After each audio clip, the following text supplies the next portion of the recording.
Dito na kami guys sa Diwata Paris Overload. Ay, Brent pala. Sa Brent na kami, oh. Oh, di ba magpo-food taste review tayo. Oh, ayan pala yung kanilang, oo na ding doon ka na, Brent. Hi guys. Oo, bagnet. Tikman natin yung bagnet ninyo. Bakit natago ka din, mama, sa mangga?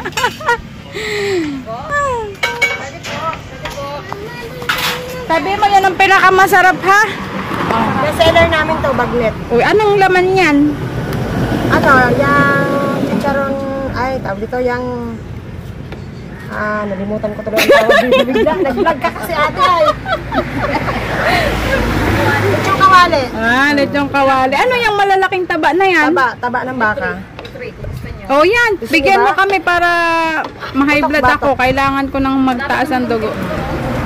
Oo nga eh. Serve ng aming ano. Baka gusto niyo doon kumain. O kaya nga eh. Ayaw nyo ba akong pakainin doon sa loob? Sa loob nila. Lapit ko doon sa loob. May aircon doon. Isa lang po ma'am? Hindi, dalawa. Dalawang bagnet. Ang kulang po sa amin. Sabi mo masarap eh. Masarap talaga yan ma'am. May ano yan? Only rice na? Hindi. Ano po? Hindi. Ano na only rice ninyo? Ay, nung opening lang po kami ma'am nag-unreal. Hindi pala guys, only rice. Nung opening lang only rice. Wala ka na. Titikman natin ang kanilang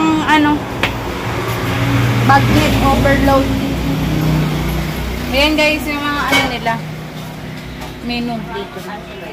Parang baliktad sa camera. Para maganda. Wow, dito daw kami sa electric pan. Sabi ni ate. Anong pangalan mo ate? Ate Sel. Si Ate Sel. Oh. I-follow mo ko ha. Okay, nakala ko ka. Hindi pala siya only rice. May sili kayo? Lang po kami ma'am nag-unli rice at saka unli sabaw. May sili kayo, te?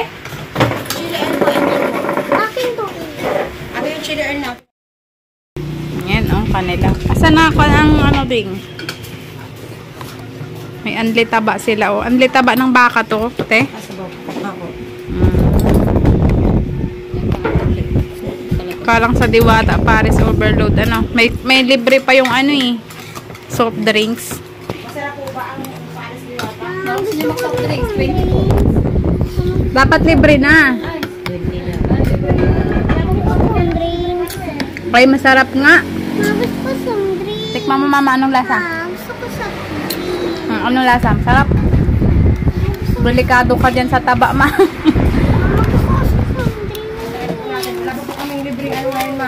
Ano lang ang libre? Wala pa po kami libreng soft drinks ngayon sa Kailan magkakaroon ng libre? Babalik ako. Pag-ano po natin yan. Paghahandaan po natin yan. Tikman nyo guys yung kanilang bagnet. Bagnet to ate, no? Ang sarap ng bagnet nila, oh. Magkano to, te? 60 pesos, meron na siyang kasama isang rice. Oh, 60 pesos, may kasama ng rice. Ang sarap guys. Mayroon pa siyang pring taba. Ayun, taba. Taba ng baka. Sa mga gustong ma-high blood katulad mo. Ayan. Masarap siya. Pumunta kayo dito sa Brent.